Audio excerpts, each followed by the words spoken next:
अश्वत्थामा की प्रतिज्ञा और उसका सेनापति के पद पर अभिषेक। संजय कहते हैं, राजन, आपके पुत्र का यह विलाप सुनकर हजारों मनुष्यों की आंखों में आंसू भर आए। वे व्याकुल होकर वहां से इधर उधर हट गए। दूतों ने आकर अश्वत्थामा से गदा युद्ध की सारी बातें तथा राजा को अन्याय पूर्वक गिराए जाने का समाचार भी कह सुनाया।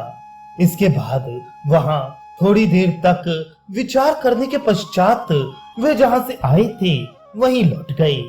संदेश वाहकों के मुख से दुर्योधन के मारे जाने का समाचार सुनकर बचे हुए कौरव महारथी अश्वत्थामा, कृपाचार्य तथा कृतवर्मा, जो स्वयं भी तीखे बाण, गदा, तोमर और शक्तियों के प्रहार से विशेष घायल हो चुके थे, तेज चलने वाले घोड़ों से जुते हुए रथ पर सवार होकर तुरंत युद्ध भूमि में गए। वहां पहुंचकर देखा कि दुर्योधन धरती पर गिरा हुआ छटपटा रहा है और उसका सारा शरीर खून से भीगा हुआ है। क्रोध के मारे उसकी भौहें तनी और आंखें चढ़ी हुई थी। वह अमर्ष में भरा दिखाई देता था। अपने राजा को इस अवस्था में पड़ा देख कृपाचार्य आदि को बड़ा मोह हुआ। वे रथों से उतरकर दुर्योधन के पास ही जमीन पर बैठ गए। उस समय अश्वत्थामा की आंखों में आंसू भर आए। वह सिसकता हुआ कहने लगा, राजन, निश्चय इस मनुष्य लोक में कुछ भी सत्य नहीं है जहां तुम्हारे जैसा राजा धूल में लौट रहा हो। अन्यथा जो एक दिन समस्त भूमंडल का स्वामी था, जिसने सब पर हुक्म चलाया, वही आज इस निर्जन वन में अकेला कैसे पड़ा हुआ है। आज मुझे दुशासन दिखाई नहीं देता। महारथी कर्ण तथा संपूर्ण हितैषी मित्रों का भी दर्शन नहीं होता। ये क्या बात है? वास्तव में काल की गति को जानना बड़ा कठिन है।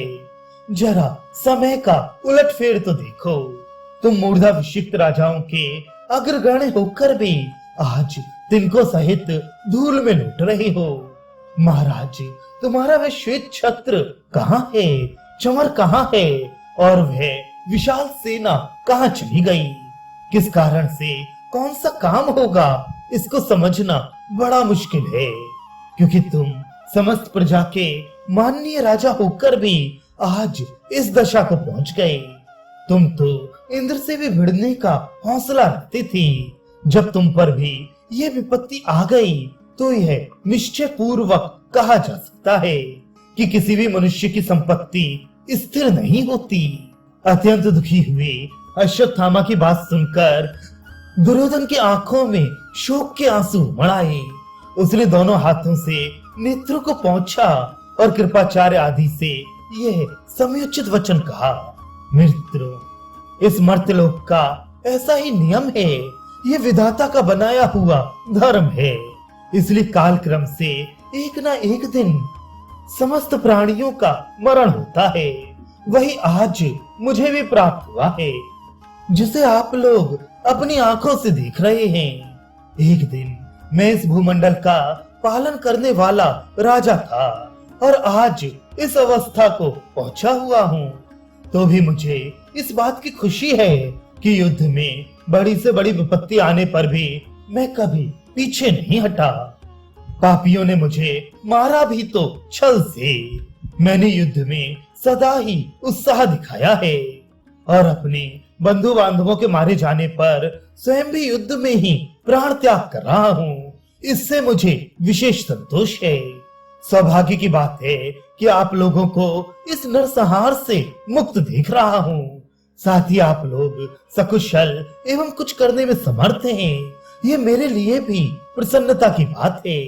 आप लोगों का मुझ पर स्वाभाविक स्नेह है, इसलिए मेरे मरने से दुखी हो रहे हैं। किंतु चिंता करने की कोई बात नहीं है।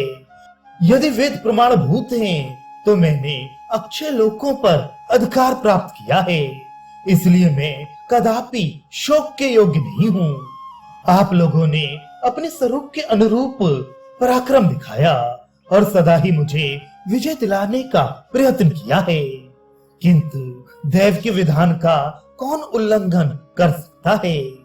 महाराज, इतना कहते कहते दुर्योधन की आंखों में फिर से आंसू उमड़ आए तथा वह शरीर की पीड़ा से भी अत्यंत व्याकुल हो गया, इसलिए अब आगे कुछ बोल न सका, चुप हो रहा। राजा की ये दशा देखकर अश्वत्थामा की आंखें भर आईं। उसे बड़ा दुख हुआ, साथ ही शत्रुओं पर अमर्ष भी हुआ। वह क्रोध से आग बबूला हो उठा और हाथ से हाथ दबाता हुआ कहने लगा, राजन, उन पापियों ने क्रूर कर्म करके ही मेरे पिता को भी मारा था, किंतु उसका मुझे उतना संताप नहीं है जितना आज तुम्हारी दशा देखकर हो रहा है। अच्छा, अब मेरी बात सुनो।